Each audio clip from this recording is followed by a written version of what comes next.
ज्ञानदेव तुकाराम वसुदेवसुतं देवं कंसचानूरमर्दनं देवकी परमानन्दं कृष्णं वन्दे जगद्गुरुं मूकं करोति वाचालं पङ्गुं लङ्घयते गिरिं यत्कृपातमं वन्दे परमानन्दमाधवम्। पृथक्त्वेन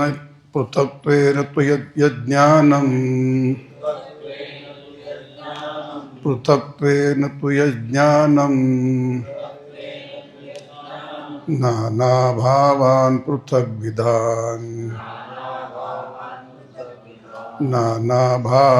पृथग्विधान्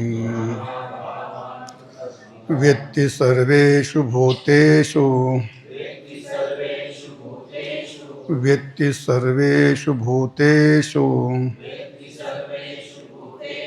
तज्ज्ञानं विद्धि राजसम्।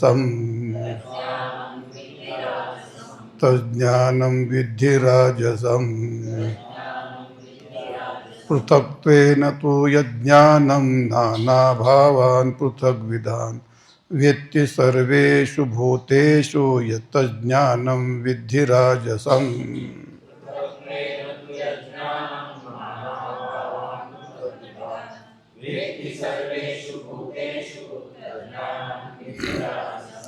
पृथक्त्वेन तु यज्ञानं नानाभावान् पृथग्विधान् वेत्ति सर्वेषु भूतेषु तज्ज्ञानं विद्धि राजसम्।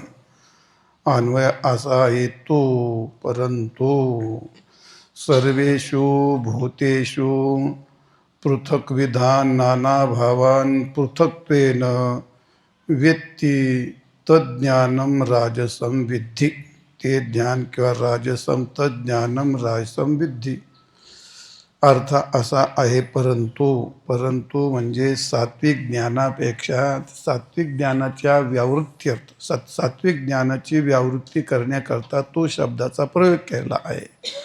परंतु राजज्ञान त्याहून वेगळं आहे। कसं वेगळं आहे?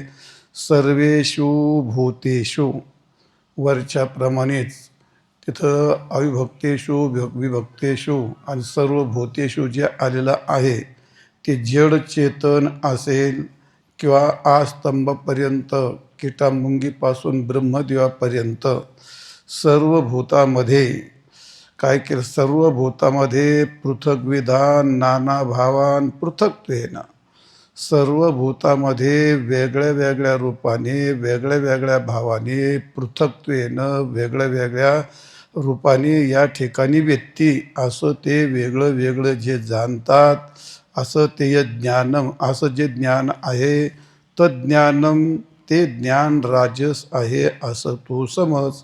सहळ याचा अर्थ असा आहे सर्व भूतामध्ये आत्मतत्व ज्ञान हे तत्व एकच असताना सुद्धा सर्व भूतामध्ये वेगळ्या वेगळ्या रूपाने वेगळ्या वेगळ्या भावाने आणि वेगळ्या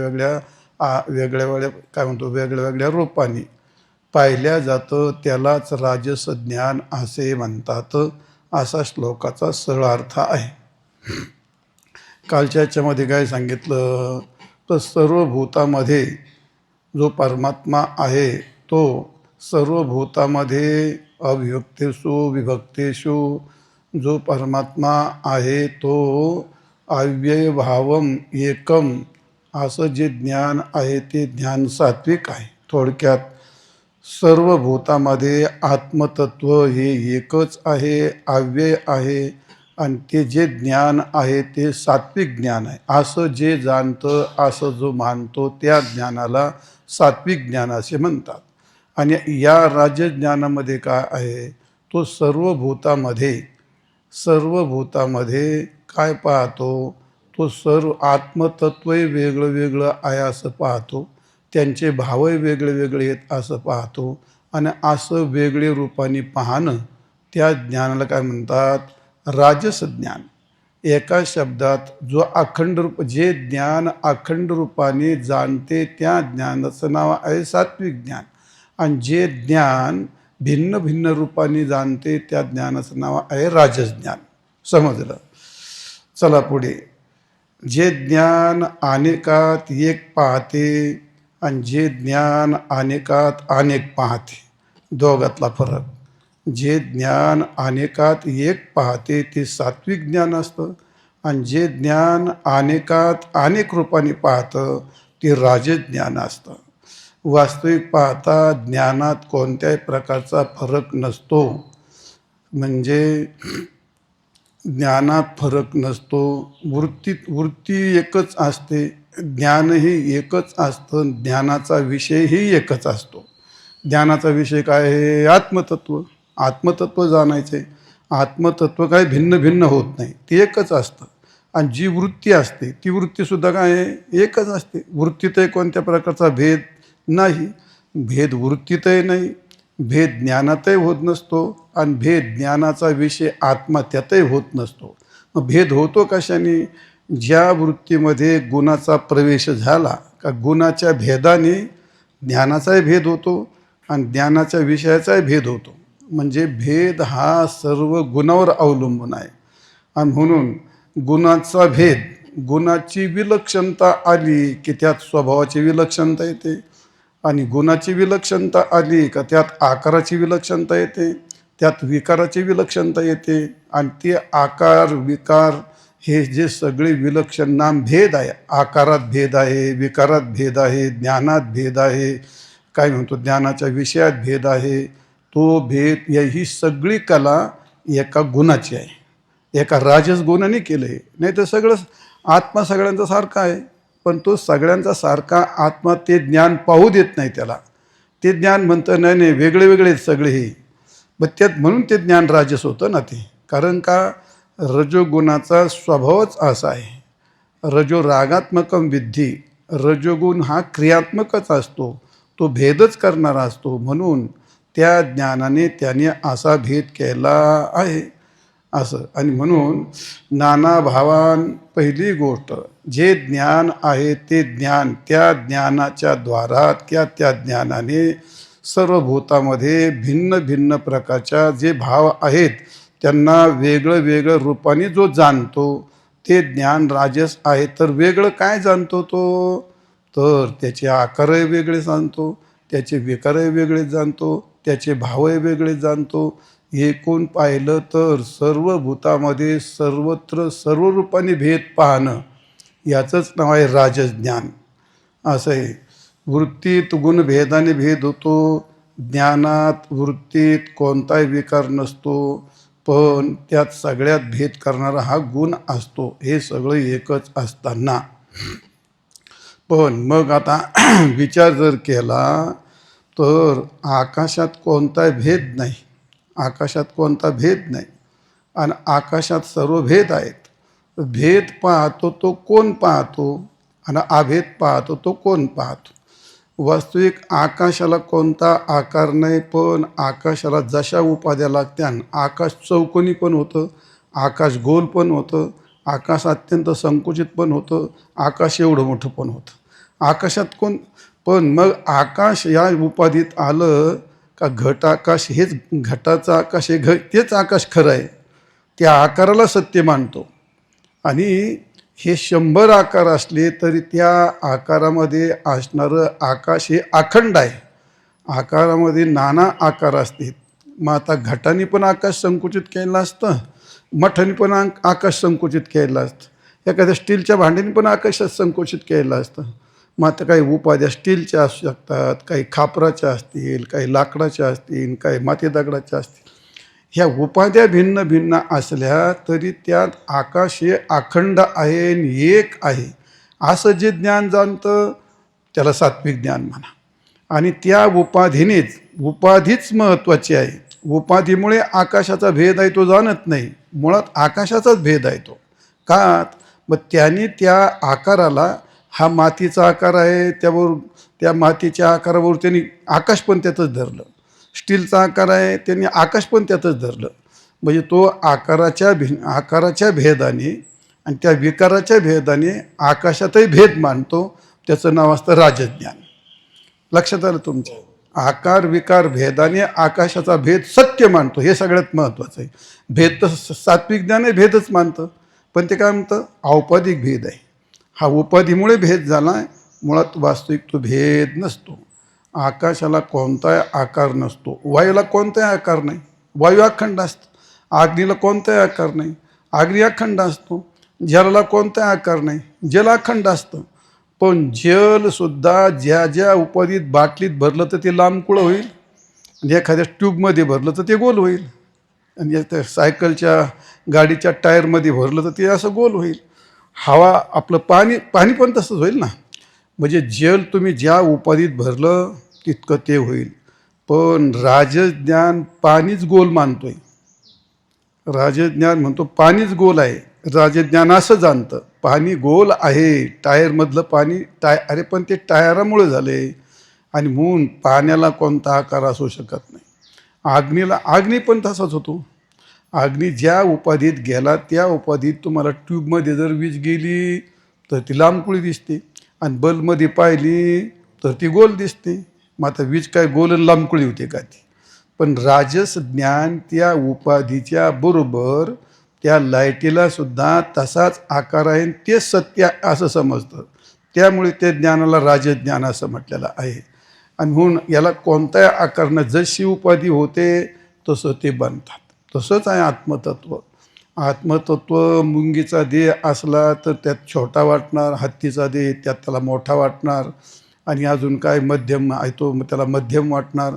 आत्मा छोटाही नसतो, मध्यमही नसतो, मोठाही नसतो. आत्मा हा अखंड असतो, तो उपाधीहून भिन्नच असतो. पण राजज्ञान तसं न मानता त्या आत्म्याला पृथक, म्हणजे काय त्याला म्हणतात ते पृथक विधान, म्हणजे वेगळ्या वेगळ्या रूपाने होय, भिन्न प्रकाराने आणि भिन्न आकाराने भिन्न भावाने.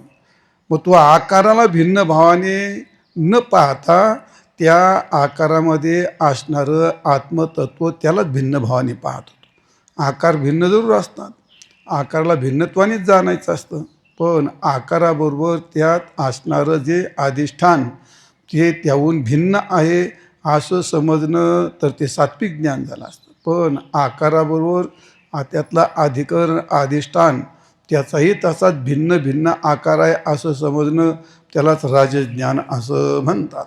मुळात ते निर्विकार आहे असं तो भाग. आणि म्हणून मग आता इथं आकाराचं खंडन आहे का विकाराचं खंडन आहे? आकार विकाराचं खंडन आहे. त्याच्या असणारा आकाश असेल, जल असेल, अग्नी असेल, याचं काही खंडन नाही. आकाराचं खंडन आहे. आकार नाना आहेत, आणि आकार मग त्या कालामध्ये सात्विक ज्ञान आकाराचं काही खंडन मानत नाही, आहे आकार तो. पण राजस ज्ञान मात्र म्हणतंय हे सगळं अरे आकाराचं आणि विकाराचं खंडनच नाही, ते आकार विकार भिन्नच राहतात, पण त्यातला अंतर्गत तत्व मात्र भिन्न होत नाही, असा प्रकार आहे. आणि म्हणून आकाराचंही खंडन नाही आणि विकाराचंही खंडन नाही, अधिष्ठान समजलं पाहिजे. आणि असं आता हे ज्ञान असतं, आता ज्ञान असतं, विज्ञान असतं, वृत्तीज्ञान असतं, भ्रमज्ञान असतं, संशय ज्ञान असतं, परोक्ष ज्ञान आहे, अपरोक्ष ज्ञान आहे, स्मृती ज्ञान आहे. आता ह्या सगळ्या ज्ञानाच्या उपाध्या आहेत. हे सगळे ज्ञान कुठे वृत्तीवरच राहतात ना. सगळे ज्ञान कुठे आहेत?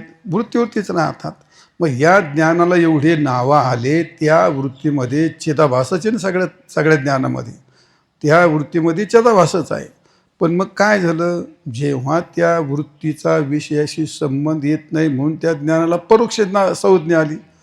मग विषयाशी संबंधित विषयाच्या संबंधाचा अभाव, आणि त्यामुळे त्या ज्ञानाला परोक्षत्व असं म्हटलं. ज्यावेळी त्या ज्ञानामध्ये संशय आला त्या वृत्तीमध्ये, आणि म्हणून त्या ज्ञानाला संशय ज्ञान असं म्हटलं. ज्या कालामध्ये अधिष्ठान विपरीत समजू लागला म्हणून त्या ज्ञानाला भ्रमज्ञान असं म्हणायला लागली. पण शेवटी वृत्ती आहे, वृत्तीत चिदाभासही आहे. फक्त त्या ज्ञानाला उपाधीमुळे दोषामुळे भिन्न भिन्न नावं आले. वास्तविक वृत्तीचा भेद नाही, वृत्तीतल्या चिदाभासाचा भेद नाही, ना त्याच्या विषयाचा भेद नाही. भेद आकार विकाराचा असतो. म्हणून अधिष्ठान अधिकरण हे एकच, आत्मा एकच असतो. पण तरी तो तसा एक समजत नाही, एक समजत नाही. सांख्यशास्त्रामध्ये हे सर्व प्रकृतीचे कार्य मानलेले आहेत त्यांच्यामध्ये, आणि सगळे प्राकृतिक कार्य आहेत. मग गुणाच्या भेदाने भेद होतो, हे सगळं प्रकृतीनिष्ठ आहे ना ते. मग आता पुण्यात पाप नाही काय, पुण्यात पाप यायचे आणि पापात पुण्य यायचे, हिंसेत अहिंसा यायचे, अहिंसेत हिंसा यायचे, आकारात विकार यायचे, आणि विकारात पण सगळं जर ते एकच प्रकृतीचं बनलेलं आहे. तुम्ही पहा, सगळं प्रकृतीनिष्ठ आहे ना, सगळं प्रकृतीनिष्ठ. मुळात प्रकृतीच ही त्रिगुणात्मक आहे, आणि 3 गुणाची प्रकृती आहे, आणि 3 गुणांनी हे सगळं भरलेलं आहे. त्यामुळे याच्यात गुणामुळे त्याचे आकार विकार सगळे बदलणार ना त्याच्यामध्ये. हिंसेत तुम्ही ज्या कालामध्ये हिंसा होते, कशाने होते, ते तमगुणाने होते. पण मग त्याच्यात मग प्रकृती आहे का नाही, ते मग त्यात सत्वगुण नाही का? पुण्य काय आहे? सत्वगुण आहे. पण पुण्य सत्वगुण जर असलं, पण ते तिथं जी वृत्ती असते, जे विकार असतात, त्यात प्रकृतीच असते. मग प्रकृती, पुण्य प्रकृतीला सोडून ना पुण्य, प्रकृतीला सोडून ना पाप. मग आता जे तसं प्रकृतीला सोडून हिंसा, प्रकृतीला सोडून ना अहिंसा. अहिंसेत सुद्धा हिंसा दडलेलीच असते, आणि हिंसेत सुद्धा अहिंसा दड का? ते गुण आहेत त्याच्यात, ते प्रकृतीनिष्ठ आहे. मग ह्या सगळ्या एवढ्या याच्यातून सुद्धा आत्मतत्व अलग आहे असं समजणं महत्त्वाचं आहे.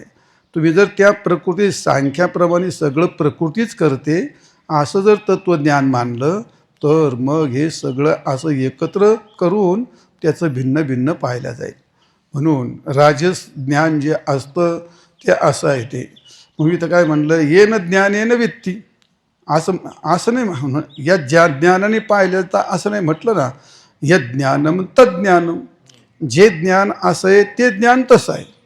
हे जे ज्ञान आकार भाव विकार हे याच्याबरोबर ज्ञान पण तसंच होतं. म्हणजे 2 गोष्टी, जे जे आकार आहेत ते ते आकार, जे जे भाव आहेत ते ते, हे याच्यातलं ज्ञान जरी तुम्हाला भिन्न वाटत असलं तरी ज्ञान पंचदशीमध्ये सुरुवातीलाच गेलं, शब्दस्पर्शादयो वेद्या वैचित्र्या जागरे पृथक ततो विभक्ता तत्संविद्यैक रूप्यान्न भिद्यते. काय गता गम्येश्वनेकधा, त्याला काय महासाब्द युग कल्पेशो गता गम्येश्वनेकधा. म्हणजे दिवस गेले, काय दिवस गेले, आठवडे गेले, 15 काय पक्ष गेले, महिने गेले, वर्ष गेले, युग गेले. महासाब्द युग कल्पेशु, युगही गेले तरीसुद्धा ज्ञान नावाची वस्तू ही अखंड असते. ती कधी उत्पत्ती, म्हणजे ती उत्पत्ती होत नाही आणि त्याचा कधी नाश होत नाही. कारण ज्ञान हे आत्मरूप असतं. ज्ञान हे आत्मरूप असल्यामुळे म्हणून ज्ञानात भेद नाही ना आत्म्यात भेद नाही, ते अखंडच असतं, असं आहे ते. म्हणून सगळं प्रकृतीचं जरी असलं, एक मनुष्य उंटावर प्रवास करीत होता, आणि उंटावर प्रवास केल्यानंतर त्याच्याकडे त्या लाकडाची मुळी घ्यायची होती, आणि तिने घेतली लाकडाची मुळी त्या उंटावरती आणि चालला. आता उंटाची मुळी घेतल्यानंतर त्या उंटाला जड व्हायला लागलेलं, त्याला त्या उंटाची फार कीव आली. मग त्याने काय केलं, ती मुळी घेतली आणि स्वतः डोक्यावर घेतली. लोक म्हणले असं काय केलं, नको म्हणले, उंटाला लई त्रास होतो. अरे भल्ल्या माणसा, त्या उंटावर तूच बसला आणि ती मुळी पण तुझ्या डोक्यामध्ये, उंटावून बाजूला जा, बोजा तर तेवढाच आहे का तो. तसं प्रकृतीतून वेगळं कसं करणार तुम्ही? प्रकृतीतून वेगळं होणारच नाही. फक्त प्रकृतीतून वेगळं आहे असं समजावं लागेल ते, नाही तर तुम्ही या प्रकृतीने याला वेगळं वेगळं नाही करता येत तुम्हाला. ते असा प्रकार आहे. काही जरी झालं तरी ते जसं आहे तसं असं ते. आणि म्हणून ते सगळं आपण ते पिक्चर पाहतो. मग ते पिक्चर पाहतो त्या कालामध्ये पहिलं चित्र पाहतो. पहिलं चित्र जर पाहिलं तर ते दुसरं चित्र काय आहे तुम्हाला माहीत नसतं, बरोबर आहे का नाही? मग दुसरं चित्र जर पहिल्यांदाच त्याला माहीत असले, दुसरं पुढचं हे चित्र येणार आहेत, त्याला पाहण्यातला रस संपला का त्यातला, असं आहे ते. मग ज्यावेळी पहिल्या चित्रात तो इतका रंगलेला असतो ना, त्याला दुसरं चित्र काय त्याला माहितीच नाही. मग त्या वृत्तीला वावच नाही पुढच्या चित्राचा विचार करायला. तिथं इतकं त्याच्यामध्ये रंगून गेलेलं आहे. ते हे जातं पुढचं येतं त्यावेळी मग ते पाहतो. पण ज्या माणसाला त्याने 3 वेळा तेच पाहिले, त्याला माहिती आता पुढचं चित्र हे येणार आहे, म्हणजे त्याचा रस गेला निघून. कारण त्याला आधीच माहिती आता हे पुढचं येणार आहे म्हणलं तर त्याला काय रस नाही राहिला ना, त्याला रस नाही राहिला. मग जसं ते पुढचं चित्र ज्ञात नसतं तरच तो पाहतो, तसंच हे प्रकृतीचं असतं. ही प्रकृती जी आहे, आपण जे पाहतो त्याच्यात ती इतकी गोल करून ठेवते माणसाला का पुढचंही पाहू देत नाही, ती मागचंही पाहू देत नाही, की त्याच्यातच सगळं करून टाकते एकत्र. असा प्रकार होत असतो. आणि म्हणून ना पुढचे ज्ञान नसते, ना त्याला संधी नसते. जसं त्या पिक्चरमध्ये ती होती तिथंच खेळते, तसं हे राजज्ञान त्या प्रकृतीमध्येच खेळतं. ते ना पुढचं पाहत, ना मागचं पाहत, ना खालचं पाहत, ना वरचं पाहत. ते फक्त आकारा विकारातच त्या ठिकाणी अडकलेलं असतं. चल जाऊ द्या, त्याचं किती वर्णन केलं तर शेवटी ते काय आहे, ते राजस ज्ञान आहे. मग सर्वस्मिन सर्वम असं शास्त्र, सांख्यशास्त्र मानते. त्रिगुणात्मक जे ज्ञान असतं ते सर्व ज्ञान प्रकृतीचं असतं. त्या प्रकृतीतून आत्मतत्व वेगळा आहे असं समजलं पाहिजे, असं म्हणण्यातलं तात्पर्य असो तो भाग. म्हणून इथं काय भगवान काय सांगतात, अर्जुना, जे सर्व भूतामध्ये जे ज्ञान आहे, जे ज्ञान सर्व भूतामध्ये पृथक विधान, भिन्न भिन्न प्रकारच्या नाना भावाने आणि वेगळ्या वेगळ्या रूपाने, पृथकतेने याचा अर्थ काय आहे, वेगळ्या वेगळ्या रूपाने जो जाणतो त्या ज्ञानाला राजस ज्ञान म्हणतात. आता तामस ज्ञान त्याच्या पुढचं आहे. तामस ज्ञान काय म्हणतंय ते पाहता. यत्तु कृष्ण वदे कस्मिन्, यत्तु कृष्ण वदे कस्मिन् कार्यसक्तमहैतुकम्, कार्यसक्तमहैतुकम् अतत्वार्थवदल्पञ्च, अतत्वार्थवदल्पञ्च तत्तामसमुदाहृतम्, तत्तामसमुदाहृतम् यत्तु कृत्स्नवदे कस्मिन् कार्यसक्तमहैतुकम् अतत्वार्थवदल्पञ्च, अतत्वार्थवदल्पञ्च तत्तामसमुदाहृतम्.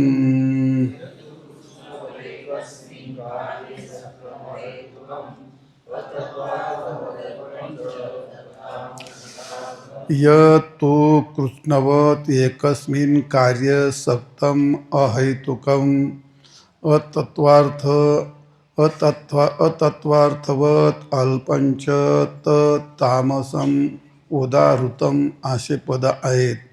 अन्वय असा आहे, यत तो तर घ्यायचंच आधी, यत सप्तम अहैतुकम कृष्णम एकस्मिन् कार्ये कृष्णम सप्तम अहेतुकम आणि अतत्वार्थवत अल्पंच ते तत्तामस मुदाहृतम, ते ज्ञान तामस आहे असं समज.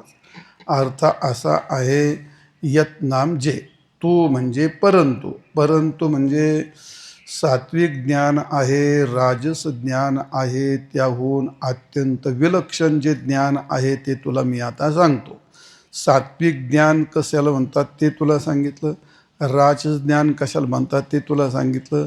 आता तामस ज्ञान काय आहे ते तुला आता सांगतो. तामस ज्ञानाची विलक्षणता कशामुळे झाली, तर इथं काय म्हटले, ते एकस्मिन कार्य, तर जे संपूर्ण एकच काय रूप शरीरातच कृष्णवत म्हणजे संपूर्ण, कृष्ण म्हणजे संपूर्ण, हे सर्व असल्याप्रमाणेच आसक्त असते. हे संपूर्ण जे कार्य आहे ते एकस्मिन, हे संपूर्ण कार्यरूप शरीर आहे. एक शरीर घेतलं काय आणि संपूर्ण सृष्टी घेतली काय, त्याचा काय अर्थ बदलत नाही.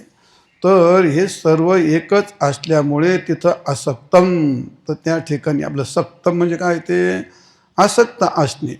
हे सर्व कार्य एकच आहे असं समजणं.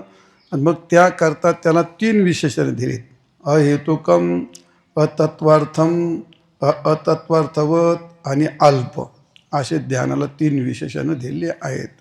थोडक्यात जे ज्ञान आहे ते एकाच कार्यरूप शरीरामध्ये असल्यामुळे ते एकच आहे असं समजणं. तो ते कशामुळे समजलं जातं? त्याकरता अहेतुकम, अतत्वार्थवत म्हणजे तात्विक अर्थाने रहित असलेले, आणि अल्प म्हणजे अत्यंत तुच्छ असलेले असं जे ज्ञान असतं ते ज्ञान तामस ज्ञान असं समज.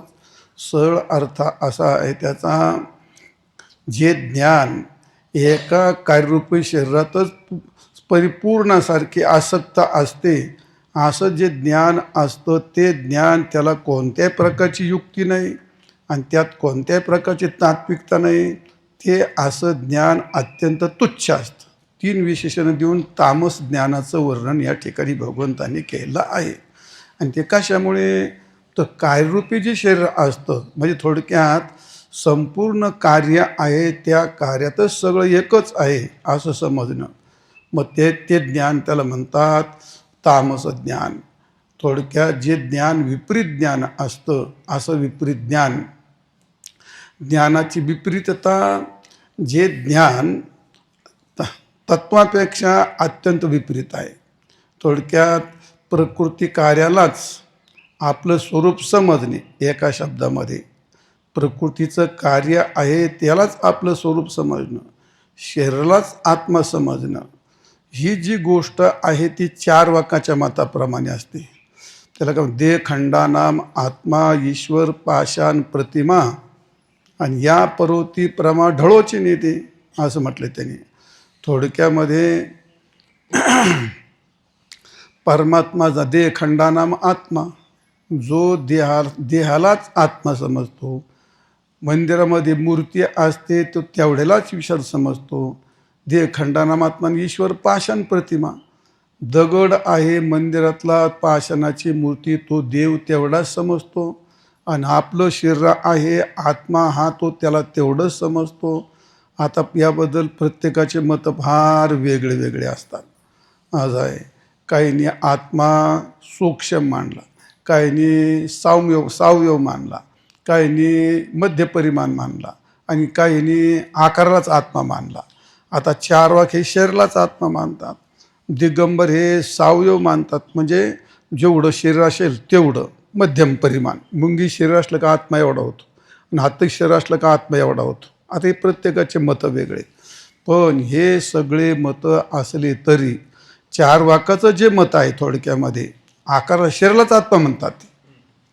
हे का नाही? या पर्वती प्रमा ढळोची नेते देहतोची आत्मा आणि भोजन ते भक्ती आणि मरण ते पाखंड्याची. ते ज्ञान ते मत येतं. ते मत आहे ते म्हणतात. तर या ठिकाणी जे ज्ञान असतं ते एकस्मिन कार्य कृष्णम, जे एक कार्य आहे त्या कार्याची ठिकाणी संपूर्ण हे एकच आहे आणि हाच आत्मा आहे सक्तम. मग हे ज्ञानाला हेतू काय? अहेतुकम. त्याला काय हेतू नाही. आणि तत्व काय आहे? अतत्वार्थ. आणि ते किती काळ टिकतं? काय नाही. ते फक्त जसं ब्रह्मज्ञान असतं तसं त्याला अत्यंत त्याचं आयुष्य पण अल्पच असतं. त्यात कोणत्याही प्रकारचं तत्व नसतं आणि त्यात कोणत्याही प्रकारची युक्ती नसते. कोणते ज्ञान आहे? हे तामस ज्ञान. म्हणजे थोडक्यात जे आकाराला समजतात ते, म्हणजे थोडक्यात हे संपूर्ण शरीर नाशवान आहे असा सिद्धांत सांगतो, तरी शरीरालाच आत्मा समजणारं ज्ञान हे ज्ञान तामस ज्ञान आहे. थोडक्यामध्ये तो एकच पाहत नाही. मग काय करतो? तो शरीरालाच आत्मा समजतो. शरीरा ठिकाणी होणारे सुखदुःख, मग त्या सुखदुःखाप्रमाणे तो समजतो. शरीर नाशवान आहे, तो आत्म्याला पण नाश समजतो.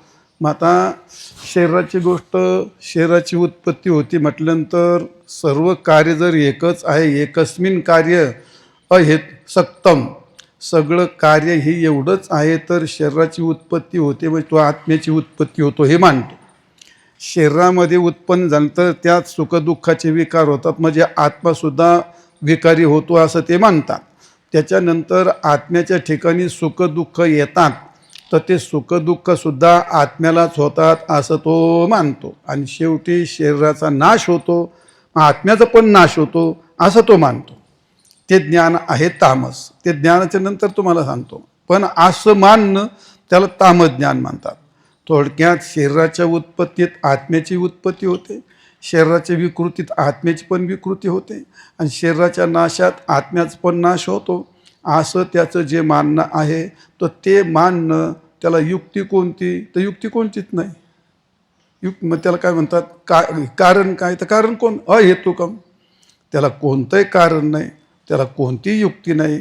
असं जे ज्ञान आहे ते तामज्ञान. आणि म्हणून पहिलं काय? अहेतुकम. म्हणजे कोणती युक्ती कोणती? तर कोणतीच युक्ती नाही त्याला. ज्यावेळी एखादा सिद्धांत सांगायचा असतो त्यावेळी त्याला 3 गोष्टी अपरिहार्य असतात. कोणत्या? त्याला श्रुती पाहिजे, युक्ती पाहिजे, आणि एखाद्याची अनुभूती पाहिजे. तर शरीरच आत्मा आहे, आणि तो आत्मा सच्चिदानंद रूप आहे. असा कोणाचा अनुभव आहे का? तर नाहीच म्हणावं लागतं. अनुभूती नाही. बरं, असं कुठं प्रमाण आहे का शरीराचा आत्मा म्हणायचं? तर असं कुठं प्रमाण नाही. बरं, त्याला काही दृष्टांत आहे का? त्याला काही दृष्टांत नाही. ना त्याला श्रुती, ना त्याला युक्ती, ना त्याला कोणाची अनुभूती. आणि त्यामुळे अहेतुकम. ते तामस ज्ञान, त्याला कोणत्याही प्रकारचा हेतू नाही. बरं, त्यात तत्व काय आहे? तत्व याचा अर्थ, हे तत्व अबाधित असतं, देशाने अबाधित असतं, कालाने अबाधित असतं, वस्तूने अबाधित असतं. त्यालाच म्हणतात तत्व. तत्व म्हणजे त्रिकाला अबाधित. मग शरीर आत्मा आहे. आता आपल्यासमोर माणसं मरतात, उत्पन्न होतात, त्याला जाळतातही बी. आणि ते शरीर जर आत्मा असेल तर मग ते मेलं, जळालं कसं काय ते? बरोबर आहे का नाही? त्यात तत्व नाही ना काही, त्याला तत्व काहीच नाही. त्यामुळे ते अतत्वार्थ आहे. आणि म्हणून जशी युक्ती नाही, तसं त्यात त्या ज्ञानात कधी तत्वही सिद्ध होत नाही. आणि युक्ती नसल्यामुळे आणि त्यात तत्व नसल्यामुळे ते ज्ञान अत्यंत अल्प ठरतं. कसं? रज्जूवरती साप आहे, साप आहे असं म्हणतो, आणि रज्जूचं ज्ञान झालं, अरे साप गेला, निवृत्त झाला. मग ते ज्ञान कसं ठरलं? क्षणिक ठरलं ना, अल्प ठरलं ना. तसंच हे ज्ञान, तामस ज्ञान, अत्यंत अल्प कालात. म्हणून त्याला म्हणतात अत्यंत अल्प, म्हणजे तुच्छ, म्हणजेच मिथ्या. असं ते ज्ञान आहे. त्याला म्हणतात तामस ज्ञान.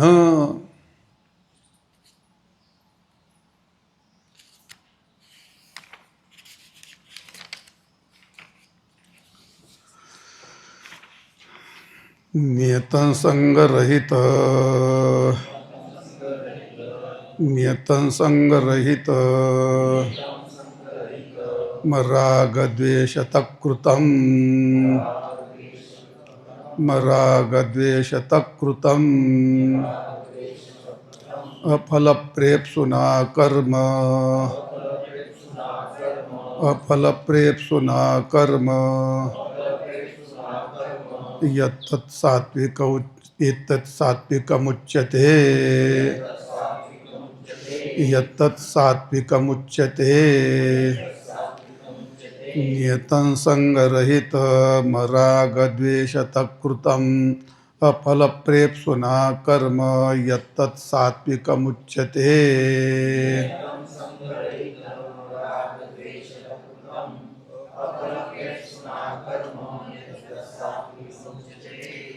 नियतं संगरहितं, अरागद्वेषतः कृतं, अफलप्रेप्सुना कर्म, यत्तत् सात्विकम् उच्यते. ज्ञानाचे 3 प्रकार सांगितले.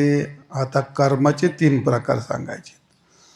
तर जसं माणसाचं ज्ञान हे गुणभेदाने 3 प्रकारचं होतं, तसंच आता कर्मसुद्धा गुणभेदाने 3 प्रकारचं होतं.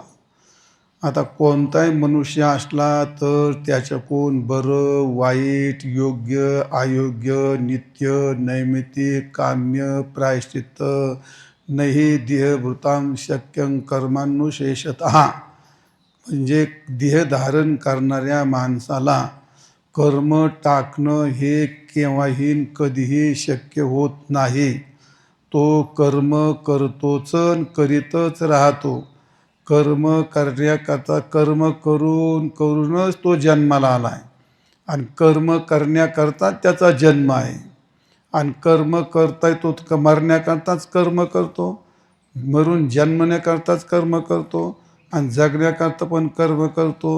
तो कर्मातच जन्माला येतो, कर्मातच जगतो, कर्मातच मरतो आणि पुन्हा कर्मानेच जन्म घेतो. इतकं कर्म त्या जीवाच्या याच्या संबंधित आहे. आणि मग ते कर्म तर घडतं. ते कर्म 3 प्रकारचं कसं घडतं, जसं ज्ञानातले 3 प्रकार सांगितले तसे कर्मातले म्हणजे ज्ञानातले 3 प्रकार. गुणामुळे माणसं एकच वस्तू 3 प्रकारांनी जाणू शकतात. एकच वस्तू 3 प्रकारांनी मनुष्य जाणू शकतो, कारण तो त्याच्या ज्ञानाचा भेद आहे, वस्तूचा भेद नाही. तो त्याच्या ज्ञानाचा भेद आहे. आणि ज्ञानाचा भेद कशाने झाला, त्याचा गुणाचा भेद आहे. ज्याच्या प्रकृतीमध्ये रजगुण घुसला आहे त्याला ते तसं दिसणार, बरोबर आहे का नाही, तर त्याला तसं दिसणार. एखादी स्त्री पुरुष जर गाडीवरून चालला तो मोटरसायकलीवर, ते एकच ज्ञान त्याला काय म्हणणार आहे, बहीण भाऊ चाललेत. एकच ज्ञान काय म्हणणार आहे, ते पती पत्नी चाललेत. आणि एकच ज्ञान असं म्हणणार आहे, कधी कोणतरी बाईला पळून घेऊन चाललाय असं म्हणू शकतो. पळून घेऊन चालला त्या ज्ञानाला काय म्हणायचं, तामस ज्ञान म्हणायचं. आणि पती पत्नी चालले त्याला काय म्हणायचं, राजस ज्ञान आहे. आणि सात्विक ज्ञानाला काय म्हणायचं, काय तू अक्काला आणायला गेला होता, हे सात्विक ज्ञान आहे. वस्तू एक तसे असतं, ते वस्तू एकच असते पण त्याला 3 रूपाने पाहिल्या जातं. पाहणं एकच असतं, वृत्ती पण एकच असते, ज्ञान एकच असतं. फक्त गुणामुळे त्यातली समजूत बदलते, त्या गुणाचा प्रकार आहे. तसं आता कर्म करीत असताना सर्वांना शरीर सारखेच आहेत, सर्वांचे इंद्रिय सारखेच आहेत. इंद्रियांच्या माध्यमातून कर्म घडणं हे सारखंच आहे. त्याच्या पुढे नित्य कर्म झालं तरी ते कर्मच आहे, नैमित्तिक कर्म झालं तरी ते कर्मच आहे, आणि काम्य झालं तरी ते कर्मच आहे, आणि निषिद्ध झालं तरी ते कर्मच आहे. प्रश्न कर्मातून उत्पन्न होणारे जे अपूर्व आहेत, तर ते अपूर्व वेगळे वेगळे का झाले, शास्त्राने ज्याला विधान केलंय त्यातला अपूर्व पुण्य होऊ शकतं. शास्त्राने ज्याला विधान केलंय, शास्त्राने ज्याला विधान नाही केलं आणि ते केलं तर त्याला काय म्हणतो, ते पाप होऊ शकतं. त्याचा अपूर्व म्हणजे पूर्व नसलेलं उत्पन्न होणं, क्रियेतूनच उत्पन्न होतं. आग पिटी असली तरी असं केलं तर ती आग निर्माण होते ना. आग निर्माण म्हणजे क्रियेतून काय, असं काडीवरती ओढल्याच्या नंतर जे आग निर्माण होते ते क्रिये झाल्यानंतर वास्तविक त्या गोलात म्हणा, त्या पेटी तिथं म्हणा, आग तिथं पहिली असतेच, पूर्वी त्याच्यामध्ये असते, लाकडात अग्नी असते, पण तिथं क्रिया करावी लागते. तशी गोष्ट असते. नित्य कर, नैमित्तिक कर, काम्य कर का निषिद्ध कर, पण ते कर्मच आहे. आणि त्या कर्मातून काहीतरी निष्पन्न होणार आहे.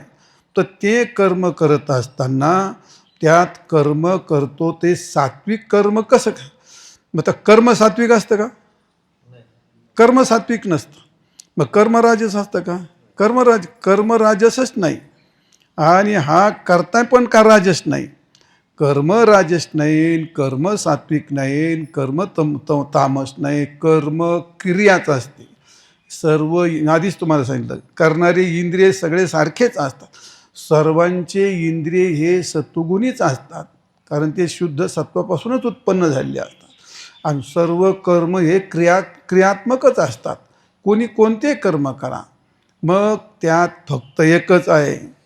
तुम्ही पोट फाडलं, ते पोट फाडल्यानंतर क्रिया सारखीच असते, पोट फाडल्यानंतर क्रिया सारखीच असते, फक्त त्यातली भावना काय. डॉक्टरच्या पुढे गेला तुमचं तो पोट फाडतो, बरोबर आहे का नाही. आणि एखादा चोर आला तो पण पोट फाडतो, आणि एखाद्याला काहीच घेर नाही, फक्त तुला मारायचं म्हणून सुद्धा तो पोट फाडतो. आता पोट फाडणं याच्यात काय फरक आहे का, चाकू तोच आहे, पोट आहे तेच आहे. तर फाडण्याची क्रिया काही एकाने त्याला वरून असं हवेतून असं केलं की त्याचं पोट फाटतच थोडंच, ते पोटात घालूनच फाडायचं आहे का नाही, म्हणजे कोणाचं फाडू नाही म्हणा, फाडायचं. आता चाकूत फरक नाही, पोटात फरक नाही, त्या क्रियेत फरक नाही. फरक कुठे येतो, तो त्याच्या भावनेत. त्याला नीट करायचं, या भावनेने ऑपरेशन करण्याकरता तो फाडतोय. त्याला पैसा पाहिजे या भावनेतून तो पोट फाडतोय, आणि त्याला फक्त ठार करायचं या भावनेतून तो पोट फाडतोय. बस आता क्रिया सगळी सारखीच आहे. मग ते बदललं कशामुळे? भावनेमुळे बदललं. कशामुळे बदलते? भावने. तोच प्रकारे भावनेमुळे कर्म बदलतं. कर्म कसं काय बदलन? कर्मच असतं ते. म्हणून व्यक्ती पण तीच असते. जसे एखादा पुण्यवान म्हटले तरी तुम्ही त्या मनुष्य जन्माला आल्यानंतर त्यात पाप पुण्य समान असतं, म्हणून त्याला शरीर मिळतं. बरोबर आहे का नाही? आणि पाप पुण्य त्याचा असेल त्याप्रमाणे म्हणून त्याला इंद्रिय सगळ्यांना सारखीच मिळतात का? काहींचे डोळे डोक्यावर येतात, मागं येत असेल का? काय सगळे इंद्रिय सारखेच आहेत. सगळ्यांची इंद्रिय सारखी आहेत. शरीर सर्वांचं सारखं आहे. वृत्ती सर्वांची सारखी आहे. भावनासुद्धा सर्वांची सारखी आहे. त्या भावनेमध्ये आपण मिसळलेले जे गुण आहेत, आणि मग त्या भावनेमध्ये तो सगळा प्रकार बदल होतो. आणि म्हणून या कर्माची नावं भिन्न भिन्न होतात. ते कसे भिन्न होतात ते या श्लोकामध्ये सांगायचे. पहिलं सात्विक कर्म कशाला म्हणणार तुम्ही? नियतम. तुम्हाला शास्त्राने आखून दिलेलं कर्म करणं त्याला नियत कर्म म्हणतात. आणि ते नियत कर्म याचा अर्थ सर्वांना नियम सांगितलेले असतात, पण आता अलीकडे लोकांच्या डोक्यात ते काय सेक्युलर किडा घुसला आहे. त्यांना फक्त इथं नियम नाही चालत. अहो, तुम्हाला युनिफॉर्म असल्याशिवाय हायस्कूलमध्ये प्रवेश नाही, ऑफिसमध्ये प्रवेश नाही. किती भारी गाडी कोटीची झाली आणि 4 कोटीची गाडी जरी झाली तर ती डांबरी रोडनीच पळावी लागते. ते काय असे अरण्यातून पळत नाही. आणि रेल्वे मेट्रो आली काय, आणि अजून दुसरी कोणती आली काय, ती शेवटी पट्ट्यावरूनच पळते. बरोबर आहे का नाही? रेल्वेला पट्टा दिला आहे, शाळेला पण एक काय युनिफॉर्म आणि नियम दिलेत. तुम्ही ज्या पोलीस खात्यात गेले का त्याचे नियम ठरलेत. मग आता सगळ्याचे नियम ठरलेत, मग माणसाला काय, माणसं काय गाढ होईत काय? ते पण त्यांना काही पाळायचेच नाही, त्यांना काही ते मानायचंच नाही. त्यांना ते त्याला काय म्हणतो आपण, ते कम्युनिस्ट, वामपंथी. देव धर्म शास्त्र हे सगळं थोतांडा आहे. म्हणजे याचा अर्थ काय केला? नियमच ठोकरले त्यांनी. त्यांना कोणतेच नियम मान्य नाही, काय नाही, फक्त जगणे. एक फक्त काय माणुसकी एवढाच. मनुष्य हाच एक धर्म आहे. आणि मनुष्याला प्रेमार्प कोणी गोंत्या गाढवान लिहिलं ते तोच एक धर्म. काय प्रेमार्प, हा काय जगाशी प्रेमार्प, हा तो एकच धर्म. कोणत्या खोपडीतून निघाले या आईचं गाढव कोणी तेच वापरत आहे. आणि प्रेमार्प होता तर काय त्याला प्रेम काय? प्रेम काय असं काय गठुडे का तुझ्या हाताने त्याला देत? काय प्रेम अर्पित त्याला? तू तरी तुझ्यावर प्रेम करतो का?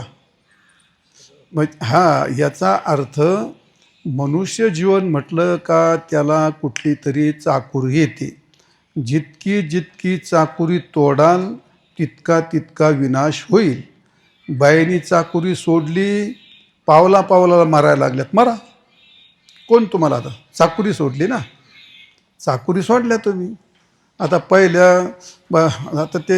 आता काय जग बदललं, युग बदललं, सगळं बदललं.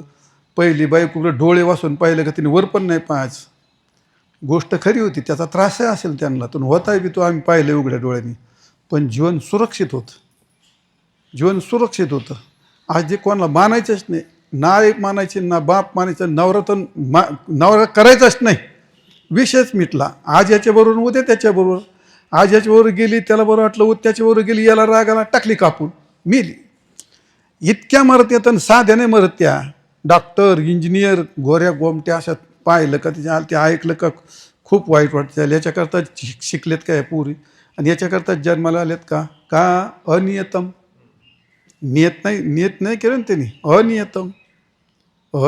नियत सोडली की सगळं संपलं.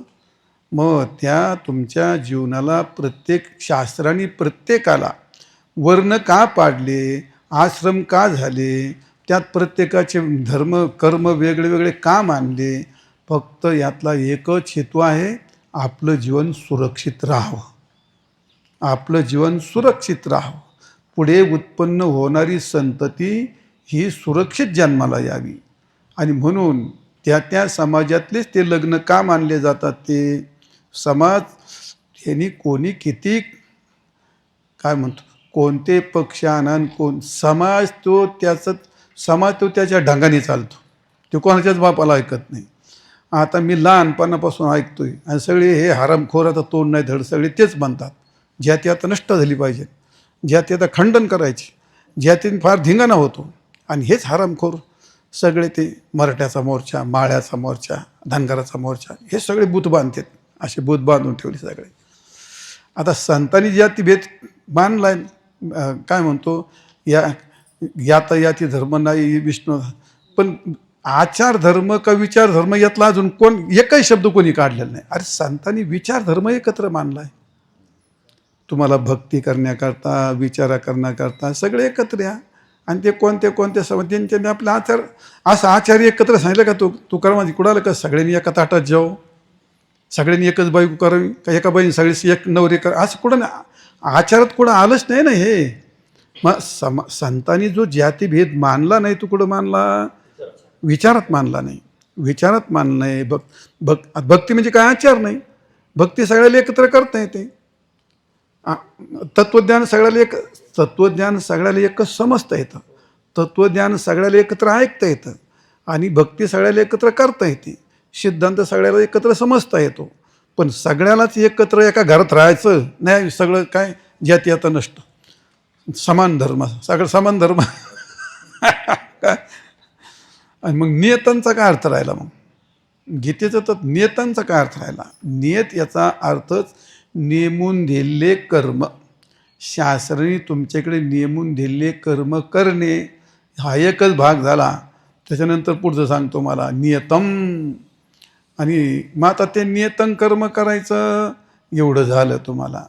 मग शास्त्राने धर्म सांगितला. आता धर्म काय सांगितला शास्त्राने? धारणा धर्मित्या हो. जो समाजाची धारणा धरतो त्याला धर्म म्हणतात. आणि मग धर्म, हिंदू धर्म तो धर्म नाही, त्याच्यावर लोकांचे भांडणं. आणि हे काय आजकाल चाललेले नाही. देशाचे त्याच्याकरताच चाललेत, पक्षाचे त्याच्याकरताच चाललेत. जाऊ दे तिकडे, ते काय नाही करायचे. पण धर्म, पुरुष धर्म, स्त्री धर्म, सासूचे धर्म, सोनाचे धर्म, भावाचे धर्म, हे सगळे आंतर जावामध्ये आहे, सासूनामध्ये आहे, पती पत्नीमध्ये आहे, कुटुंबात आहे. कुटुंबाचा एक धर्म आहे. जे बारीक जे ते धर्म, याचा अर्थ काय आहे? धारणात. त्याला धारणा कशी? पती पत्नी जोडून कसं ठेवतील मरेपर्यंत, त्यातला जो एक धागा असतो त्याचंच नाव धर्म असतं. सासू सुनानी कोणत्या पद्धतीने वागवून, सासूने कोणत्या पद्धतीने वागावं, त्या दोघीमध्ये एक धर्म असतो. त्या दोघींची धारणा धरून ठेवणं त्याला धर्म असं म्हणतात ना. मग त्याला नियतंकार म्हणतात, त्यालाच नियम म्हणतात ना. तो जो नियम आहे, मित्र एका मित्राने दुसऱ्या मित्राच्या बरोबर कसं राहावं, तो एक धर्म, गुरुशिष्याचा धर्मच आहे तो एक प्रकारचा. आणि जर दोन्ही समानतेत जर आले तर लठ्ठी, मग कोणीच कमी नाही. करा मारा मग अशा प्रकारे. आणि म्हणून खेडेगावात असं म्हणतात, म्हातारी माणसं अरे नवरा बायको असल्यात भांडणं होतात. मग त्यात कोणतरी एकाने गप्प बसावं लागतं. कोणतरी एक दिवशी एक जणाची एकाने गप्प बसलं का मग झालं. ते उद्या तुझी पाळी, तू गप्प बैस उद्या. पण दोघांनी मी काही कमी, दोघांनी बरोबर चालायचं म्हटल्यानंतर मग आता पुढं काय होईल हे मी तुम्हाला कायला सांगू. त्याकरता शास्त्र म्हणतं नियतम. जे तुम्हाला शास्त्राने आखून दिलं आहे तुमचं, मग सर्व त्याच्या नियतम म्हणलं तुम्ही सगळं घ्या. आता जे कुटुंब आहे त्या कुटुंबाचा एक स्वतंत्र ठेका असतो. त्याला काय म्हणतो, त्याला त्याचा एक ढाचा असतो. त्या कुटुंबाचा वागण्याचा एक ढाचा असतो. आयला पाहुण्याचा का सत्कार काय त्या हे कुटुंब त्या कुटुंबासारखं करील असा घेतला काय भाग नाही. हा ते त्या प्रत्येकाची, मग जशी कुटुंबाची येते तशी गल्लीची पण येते, जशी गल्ली येते तशी काही गावची पण येते, मग तसं वैयक्तिक पण येतं. हे नियतम असतं. ते एकूण सगळ्याचा अर्थ एकच आहे. दोन व्यक्ती सुखरूप एकत्र कशा राहतील त्याच्याकरता नियतम. जीवन तुमचं अर्थ ते येते, शेवटून कसं योग्य जाईल त्याच्याकरता नियतम. आणि ते कर्म करत असताना त्याला काही विशेषणं दिलेत. ते कर्म तुझं विधीने वाटेल, तू कर्म कर, पण तो केलं कर्मच परमार्थ होईल आणि केलं कर्म तुला मुक्त करील. त्याकरता पहिलं विशेषण काय दिलं? संगरहितम. ते नियत कर्म कर, पण कोणत्याही प्रकारची आसक्ती ठेवू नको. जर का त्या कर्मात आसक्ती ठेवशील तर तेच कर्म तुला बंधनाला कारण होईल. मग संगरहितम, कोणती आसक्ती न करता यंत्रासारखं कर्म कर. करायचा आपल्या वाट्याला आलं म्हणून कर्म कर. अरागद्वेषतः, थोडक्यामध्ये अरागद्वेषतः, राग आणि द्वेष. राग याचा अर्थ ते कर्म मीच केलं पाहिजे, मलाच होणार आहे, माझ्याशिवाय होणारच नाही, असा त्या कर्माबद्दलचा आसक्ती म्हणजे राग, असा आसक्ती ठेवू नको. म्हणजे थोडक्यात संगरहित म्हणजे त्या कर्त्यापणाचा अभिमान, अहंकार धारण करू नको. आणि राग याचा अर्थ तिथं आसक्ती ठेवू नको. आणि ते कधी कधी कर्माचा द्वेषही करू नको. बऱ्याच वेळा कर्माचा द्वेष केला जातो. लय थंडी असली किंवा आपण कर्म करतो दुसऱ्याच्या कर्माचा पण द्वेष केला जातो पण तो. तर कोणत्या कर्माबद्दल आसक्ती ठेवू नको आणि कोणत्या कर्माबद्दलचा द्वेषही करू नको. असं कृतम, जे वाट्याला आलं असं ते कर्म कर. अजून अफल प्रेपसुना, कोणत्याही प्रकारची कर्मापासून फलाची अपेक्षा करू नको. म्हणून त्याला म्हणतात कर्मण्यवाधिकारस्तु मा फलेषु कदाचित. तर फलाची अपेक्षा करणं आणि फलाची अपेक्षा न करणं. कारण का? कर्मण्यवाधिक मा फलेषु, फलात अधिकार नसतो, फलात स्वातंत्र्य नसतं आणि फलात प्रयत्न पण नसतात. होय, फलात इतकं पारतंत्र्य असतं. पण जिथं पारतंत्र्य असतं तिथं एखाद्या पक्षाचे 4 आमदार निवडून नाही आले, एकही नाही आला, गल्लीतच पक्ष आहे आणि तो देशाचा कारभार करायला चालला. कशाला करतो तो? तुझं काहीतरी येतं मंडळाचं बघ ना. तुझं मोदी काय करतो ते तुला त्याचं काय करायचं? मोदी करतो त्याचं, तुझी कुवत काय, तुझी पात्रता काय, तू करतो काय. मग ज्या कालामध्ये आपण जे कार्य करतो, त्या कर्म करतो, त्यामध्ये आपण जे फल मिळणार आहे तर त्यात आपली पात्रताच नाही. पहिली गोष्ट काय पात्रता आहे बरं? त्या फलात काय प्रयत्न आहेत? फलामध्ये प्रयत्न चालतात का? नाही.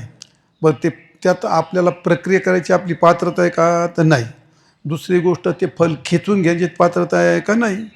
मग यात जर काही पात्रताच नाही, काही प्रयत्नच नाही, त्याचा काही उपयोगही होत नाही, मग ते का निरर्थक करता तुम्ही? का निरर्थक करता?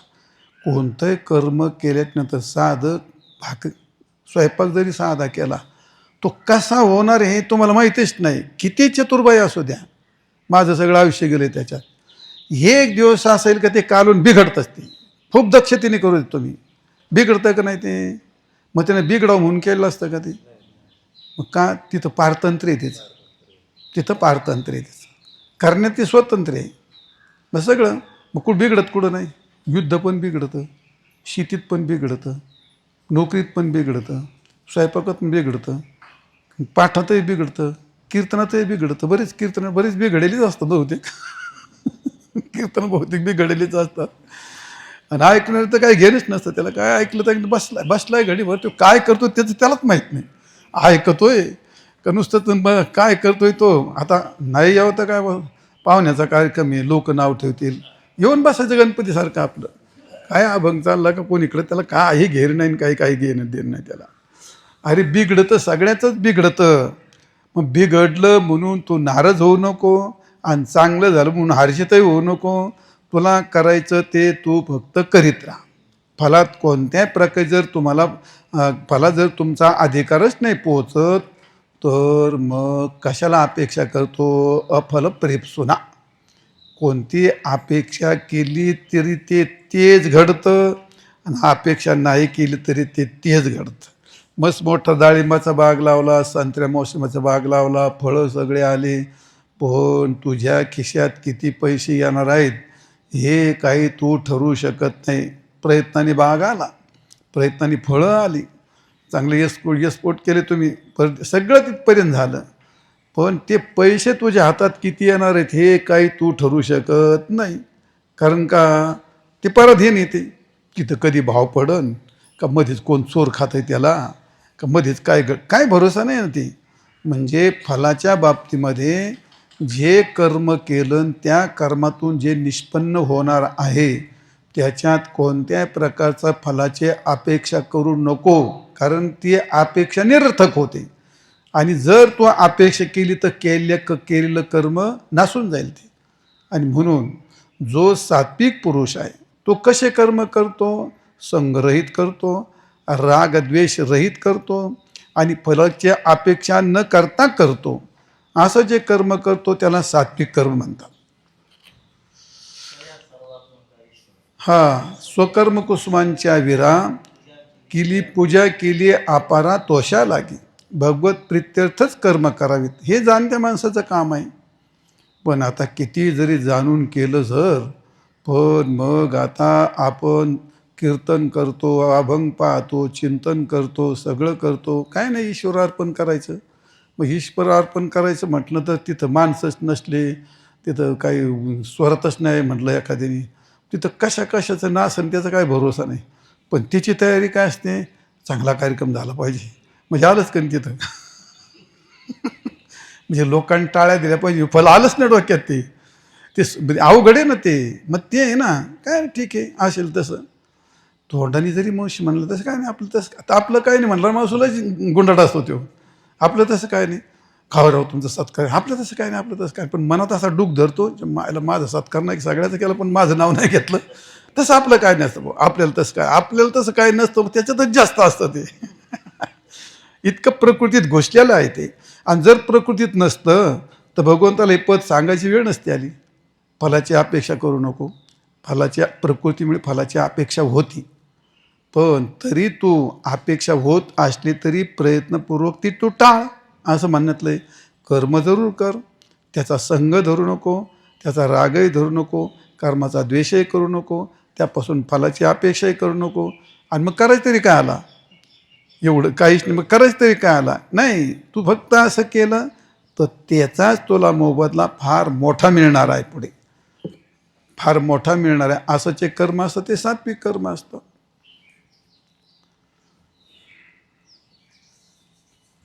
घेऊ का ठाऊ दे, एवढं थकवायला आहे मला. असं का? जास्त बडबड झाली. पुंडलिक वरदा हरी विठ्ठल श्री ज्ञानदेव तुकाराम, पंढरीनाथ भगवान की जय. माऊली ज्ञानेश्वर महाराज की जय. जगद्गुरु तुकाराम महाराज की जय. रामेश्वर भगवान की. मला 25